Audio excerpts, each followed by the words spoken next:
Okay, let's dive straight into Numbers chapter 12. This chapter, well, it throws us right into some serious internal conflict inside the Israelite leadership. Mm-hmm.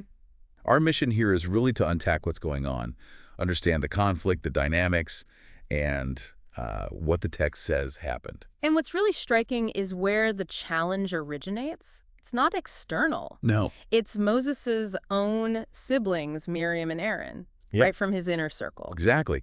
And the text is pretty direct about why they're speaking against him. Two reasons are given. Yep. First, it mentions his Cushite wife. Okay. And second, they directly question his unique connection to the Lord. They ask, essentially, has the Lord only spoken through Moses? Hasn't he spoken to us too? Right. It sounds like, they felt maybe their own prophetic roles weren't getting equal billing, perhaps. That seems to be the core of it, questioning that unique channel. But before we even see the Lord's reaction, there's this fascinating detail slipped in about Moses. Oh. The text describes him as a very humble man, more humble than anyone else on the face of the earth. Huh. Right at that moment of challenge, that placement feels intentional. It really does. And then the divine response, it's immediate. No messing around.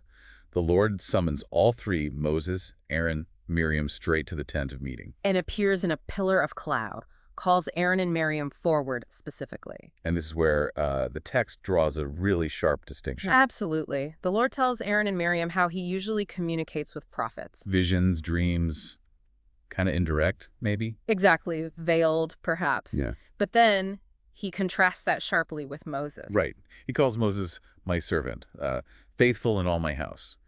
The language is different. Very specific. And it explicitly says, with him I speak face to face, clearly and not in riddles. He sees the form of the Lord. Face to face, that's incredibly direct, not like the others described. It sets Moses apart in a fundamental way within this narrative. Yeah. And right after explaining this unique relationship, the Lord hits them with a question. Which is, Why then were you not afraid to speak against my servant Moses?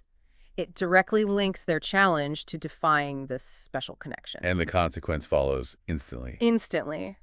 The Lord's anger burns, the cloud leaves, and Miriam, she's suddenly leprous. Described like snow. Wow. Yeah, and Aaron sees it.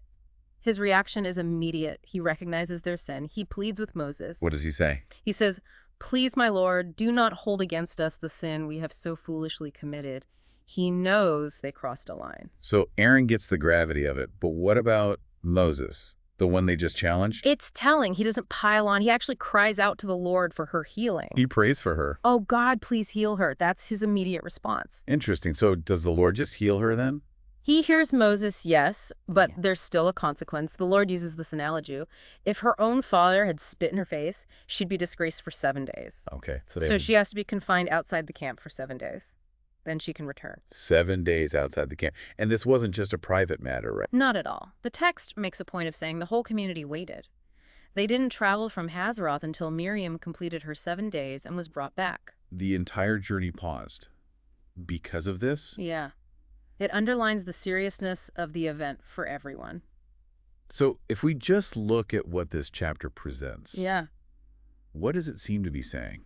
Well, it definitely seems to lay out different kinds or maybe levels of divine communication. And it shows a very clear, very immediate consequence for challenging the authority that's described as uniquely connected to God. Right. And you also have Moses' humility and then his intercession for Miriam.